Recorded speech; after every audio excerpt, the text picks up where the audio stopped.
Let's start the activity with our very first round. Akshara Geeta. Team A, your first letter is coming up.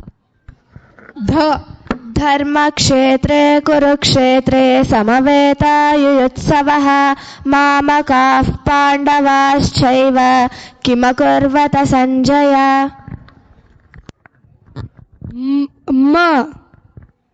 मय्यावेश्य मनो ये मां नित्ययुक्ता उपासते श्रद्धया परयोपेता ते मे युक्ततमा मताः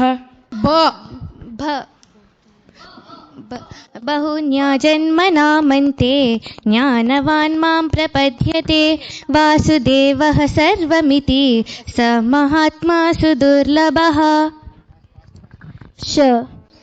श्रोत्रं चक्षुस्पर्शनं च रसनं घ्राणमेव च अधश्चाय मनश्चायं विषयानुपसेवते भवाप्ययो हि भूतानि श्रुतौ विस्तारशो मया त्वतः कमलपत्राक्ष मत्यानन्तं सुखमश्नुते परित्राणाय साधूनां विनाशाय दुष्कृतां धर्म संस्थापनार्थाय संभवामि युगे युगे। ॐ तत्सदिति निर्द्वेषो ब्रह्माण्डास्त्रिविधः स्मृतः ब्रह्माण्डास्त्रेण वेदाश्च यज्ञाश्च विहिताः पुरा। उत्क्रामन्तं स्थितं वापि भुञ्जानं वा गुणान्वितं विमूढानानुपश्यन्ति पश्यन्ति ज्ञानचक्षुषः।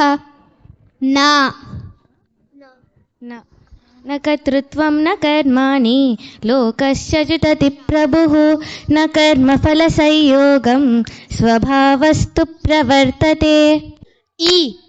इदं तु ते गुह्यतमं प्रवक्ष्याम्यनसूयवे ज्ञानं विज्ञानसहितं यज्ञात्वा मोक्ष्यसे शुभात्। इन्द्रियाणि पराण्याहुरिन्द्रियेभ्यः परं मनसस्तु परा बुद्धिर्यो बुद्धिपरतस्तु स। जातस्य हि ध्रुवो मृत्युः ध्रुवं जन्ममृतस्य च तस्मार्थपरिहार्येऽर्थे न त्वं शोचितुमर्हसि। That was a high energy start. The resonance of these shlokas has truly purified the atmosphere. Let us give a big round of applause.